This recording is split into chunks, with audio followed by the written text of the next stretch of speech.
Our little Pascal is growing up fast. I want to show you how easy it is to create some fun DIY projects using these bobble stitches. And we can make some throw pillows and even blankets, and even how easy it is to make some tassels. Our newest member to the family, Pascal. He's been in some big training. He's been learning how to sit, lay down, and use his new leash.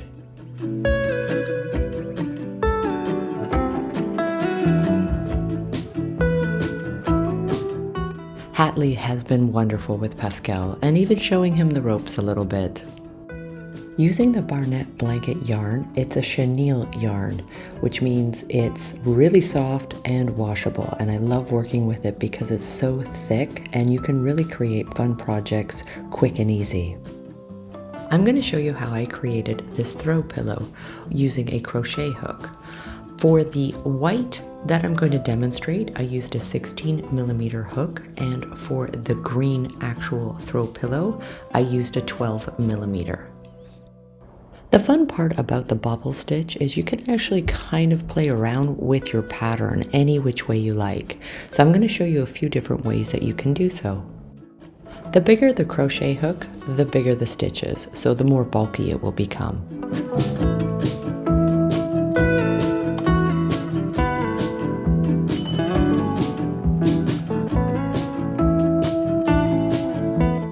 So I want to demonstrate how you can make a round bobble throw pillow. So I'm going to start with a slip knot, then I'm going to chain on 22 stitches.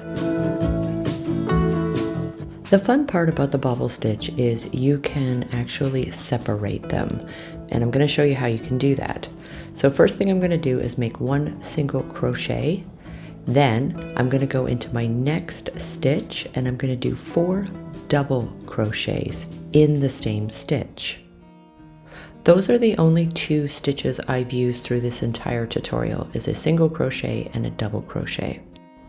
With 4 double crochets in one stitch, you're going to then have 5 loops on your hook. Then you're going to pull the yarn all through 5, and that's exactly what a bobble stitch looks like. Now, to keep the bobbles somewhat separated, what I've done is I've created 2 single crochets in between each bobble stitch. So right next to each other, 2 single crochets, then I'm going to do another bobble stitch.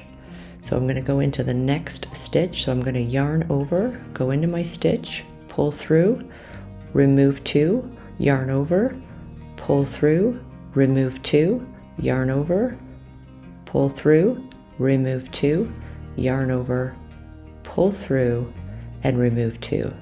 So I did 4 double crochets. I have 5 loops on my hook, pull the working yarn through all 5, and there's my bobble stitch. Now I'm going to put 2 single crochets side by side. This creates a little bit of a separation in between the bobble stitches. And what I wanted to do is, I'm kind of experimenting myself because I've never actually made a round bobble stitch pillow. So I just kind of went with it a little bit, and there's probably a few different ways you could make this, but I'm just kind of showing you for a demonstration. And it's actually quite fun, and it's really fast stitching, and it doesn't take any time at all. The biggest thing is to remember the 4 double crochets in one stitch, and that's the bobble stitch, and it creates such a really thick texture. If you're new to crocheting and you wanted to try the bobble stitch, this particular project is perfect because it's small, it's easy, it only takes a couple of hours just to stitch up, and this will give you practice. This way you can master the bobble stitch. The repetition of the pattern is 1 bobble stitch, 2 single crochets, 1 bobble stitch, 2 single crochets. And I usually start with 1 single crochet and I end with a single crochet. So whatever your chain length is for whatever size you want to make, try to make it an even number.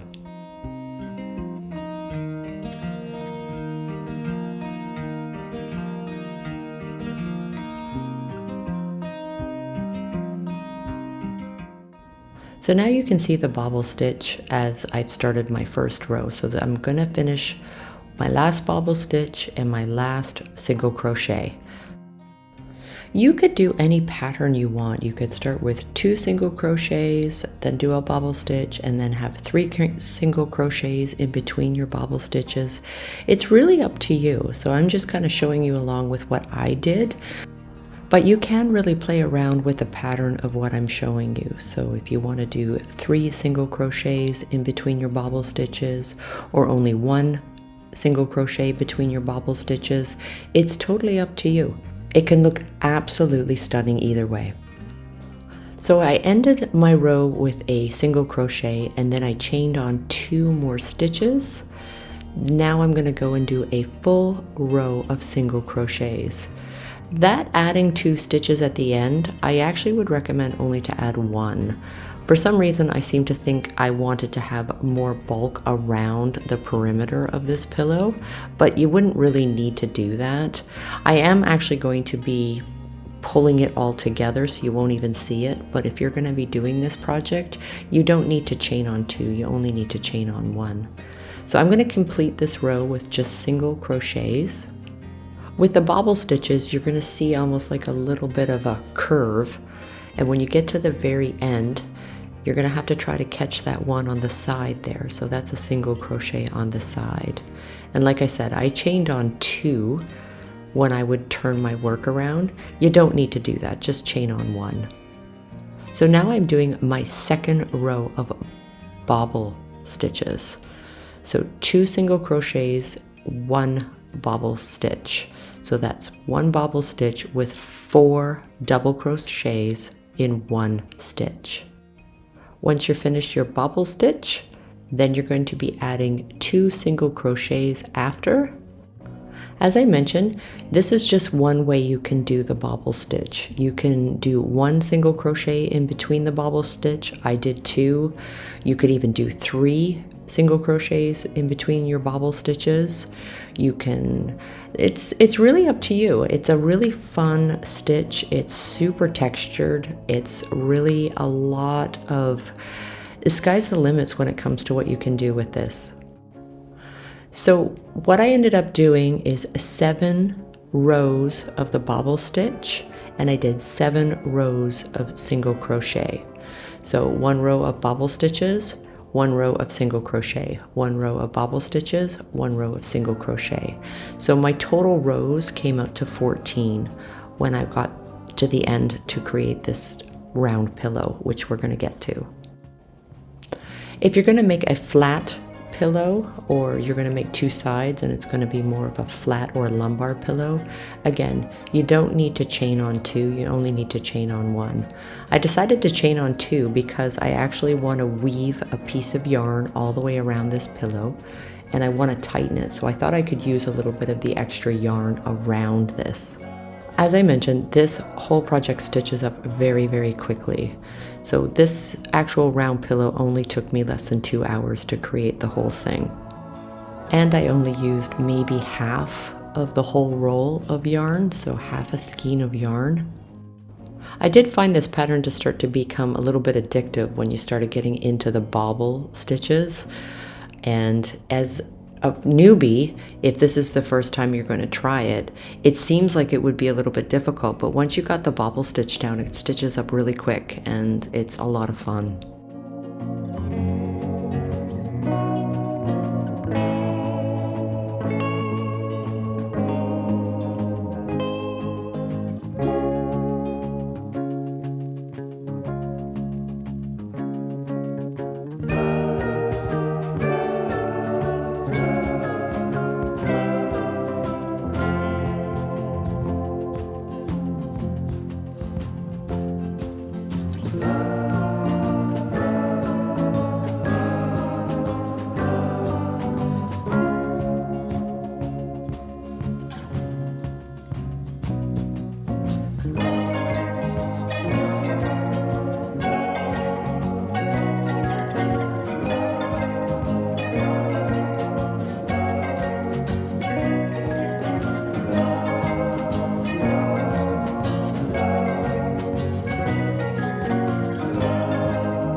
So the biggest things to remember is a row of the bobble stitches, and then you're going to do a row of single crochets. And again, this separates out the bobbles, so that way it just has more of a pattern rather than the bobbles being squished together side by side.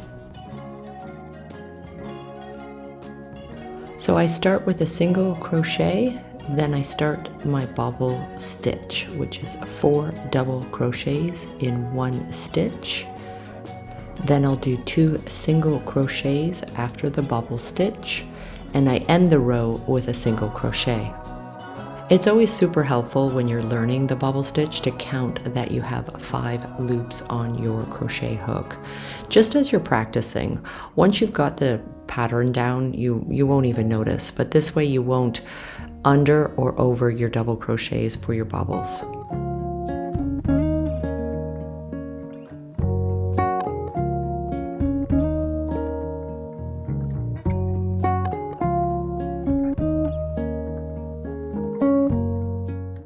So to create this round pillow, I'm going to be doing 14 rows total. So that'll be 7 rows of single crochets and 7 rows of the bobble stitch.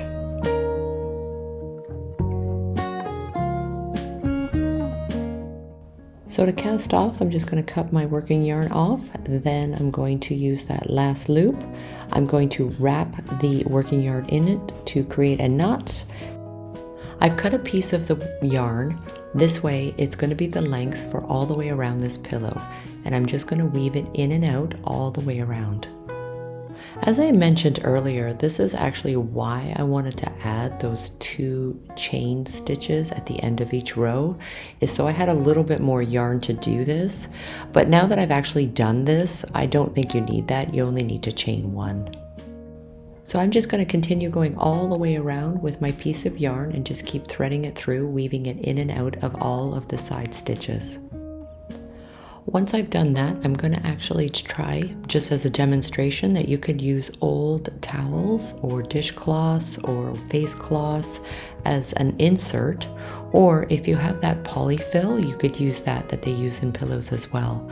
But if you're just going to have old ones that you otherwise may have been giving away to the Goodwill, you could use this as pillow stuffs as well. Sometimes it's good to have a few different sizes on hand as well, because you're not sure how much or how little you're going to need. And of course you could always cut to the size that you need as well. I will probably go ahead and cut a few pieces of my leftover towels so that way I can make this a bit more round.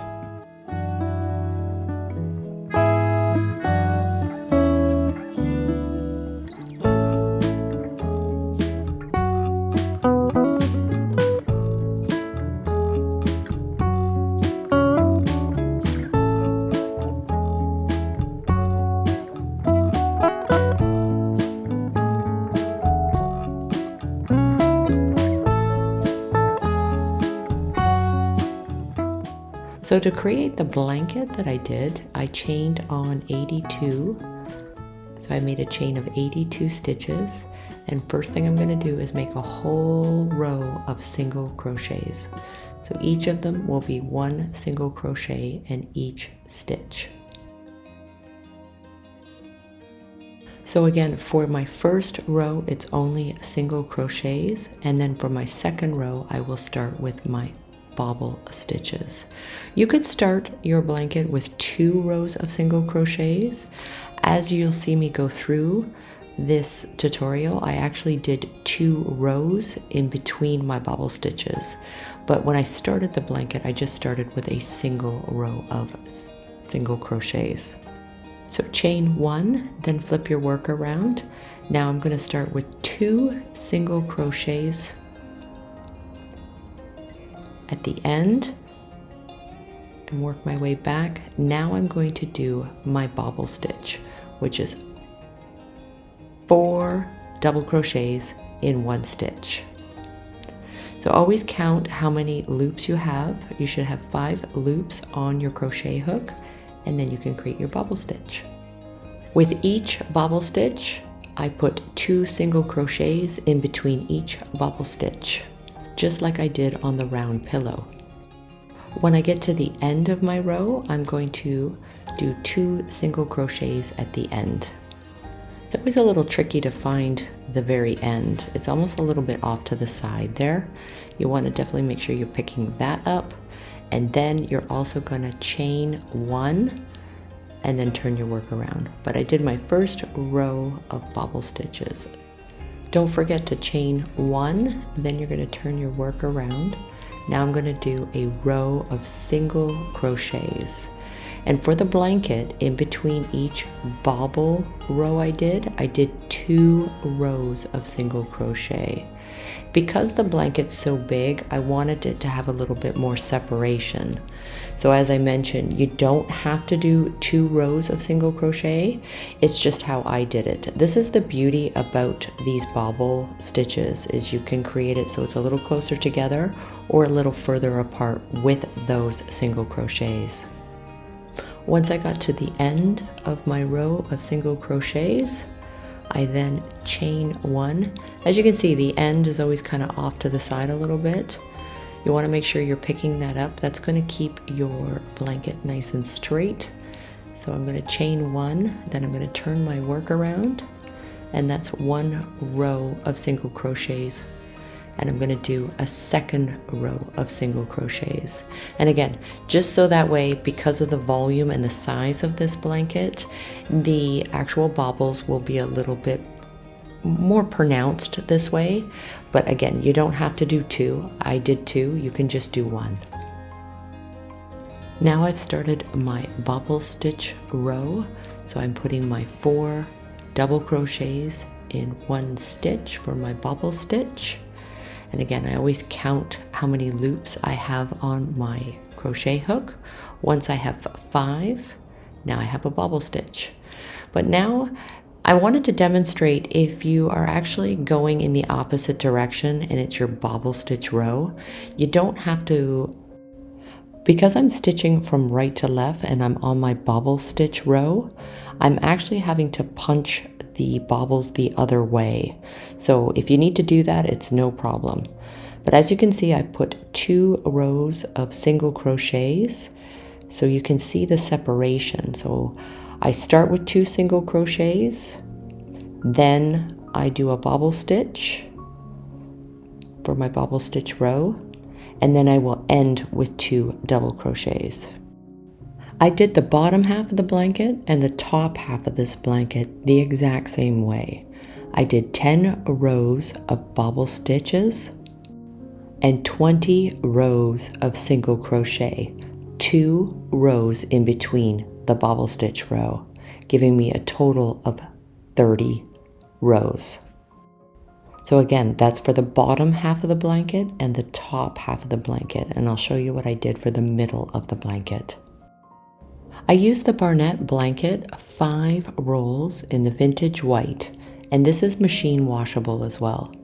If you need to tie 2 separate balls together because one has gotten low, you're just going to make a knot, cut off the tails. Now you can carry on seamlessly in your new ball of yarn. This throw blanket was actually on the larger side, and again, it only took me 5 rolls of the Vintage White. But it took me almost 4 days, not straight through the day, but 4 days in total to create this super thick textured throw blanket. These types of throw blankets are fantastic for anniversary or even Christmas gifts.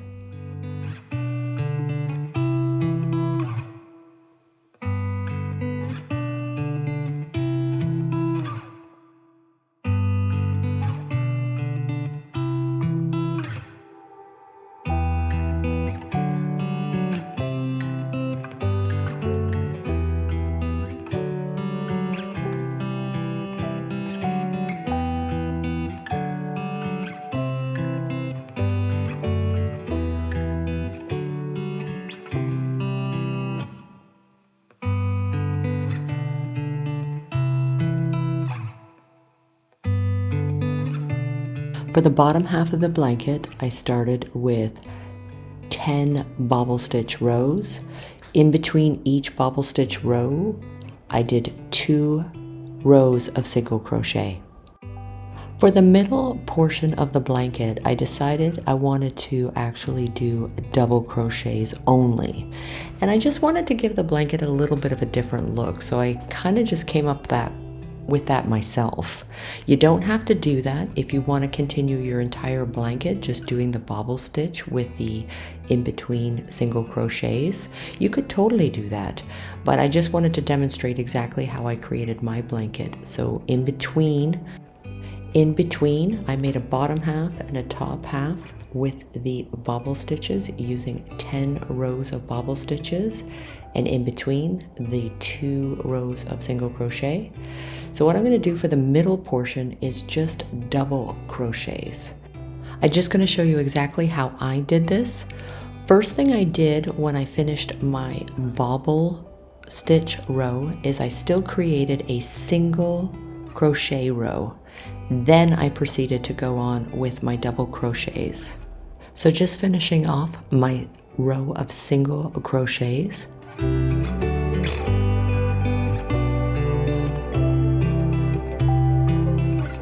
So I'm going to chain 1, chain 2, because now I'm going to do double crochets.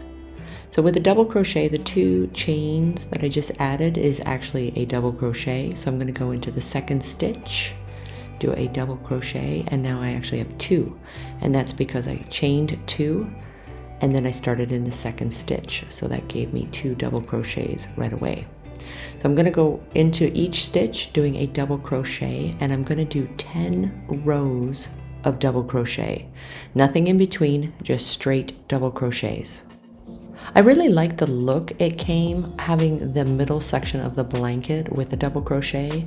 Plus I was able to save a little bit on how much yarn I was going to need to create this bobble blanket. So I proceeded on to do 10 full rows of double crochets for the middle section of the blanket. Once I was done my 10 rows of double crochet, I'm going to finish it with 1 row of single crochets.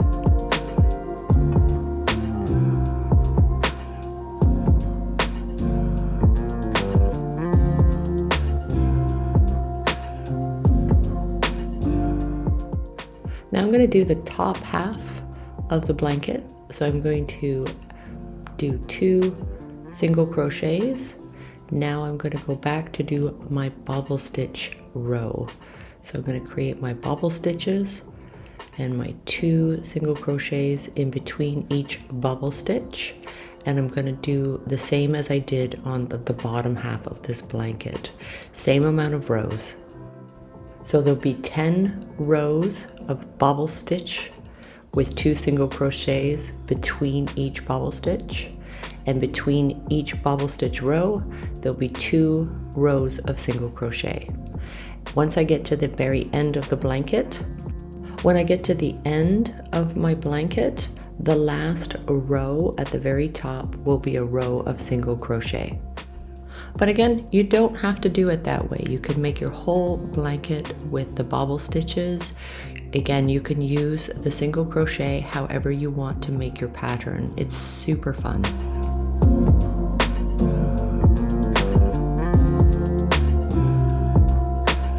You could do this type of bobble stitching with any type of yarn and any size crochet hook that you have or would like to use. Again, you could make dishcloths, you could make face towels, you could make scarves. It's a super fun stitch to learn. And again, you could be so creative with all the different types of patterns that you can create just using the bobble stitch. So the last row I did at the top here is going to be the single crochet. So it's a full row of single crochet at the very top. Now to cast off, I'm just going to tie a knot. I'm going to actually do it twice. And then with the remaining part of the tail, I'll just weave it through.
In my last video, I had made this waffle stitch blanket, and I thought it might be kind of fun to use some tassels. So I want to show you a really quick and easy way to make tassels. So I'm going to make strips of 5, and I'm going to make it a foot long, so 1 foot, 12 inches in length. So I'm going to make sections of 5 strings, and I'm going to make 4 of them. So there'll be 4 sections with 5 strings in them.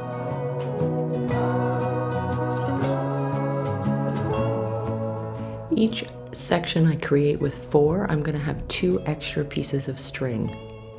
Now I want to create a 4-way knot for the top of the tassel. So this is how I'm going to lay it out. So I'm going to take 2 rows and fold them into each other. Then I'm going to do the same with the other 2 rows of 5 pieces of string, and I'm going to fold them into each other. Now I want to place it so that way I can thread them together.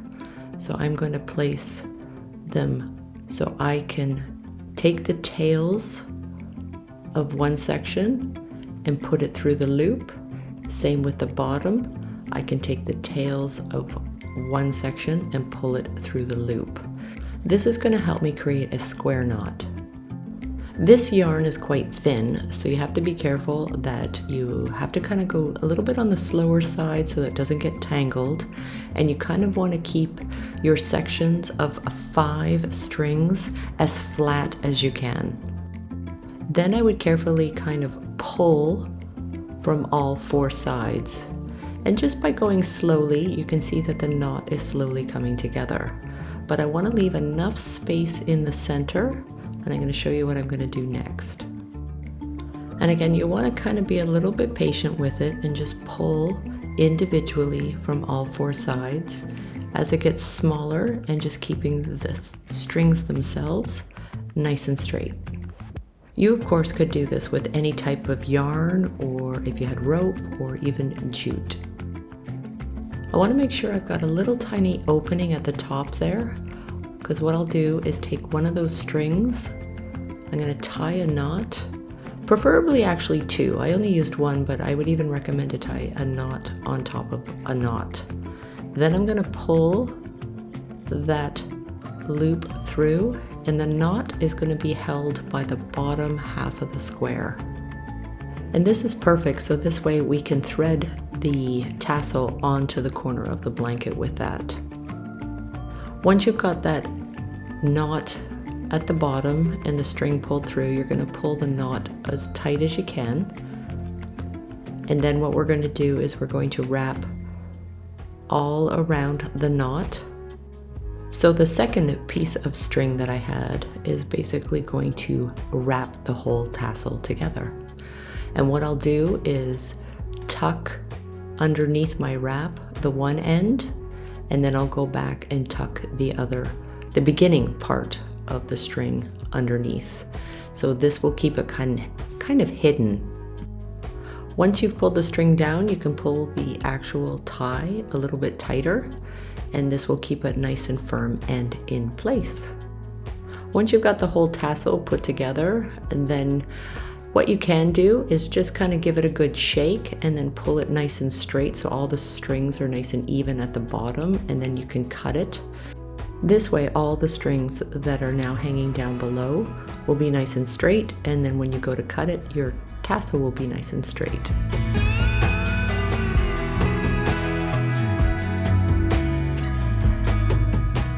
First I'll hold it to cut the basics of all of it off, and then I will straighten it again and just give it another little tiny trim, so this way everything is perfectly straight.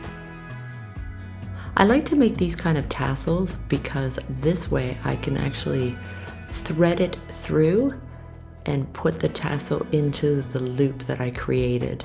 This way I can remove the tassel when I want to wash the blanket.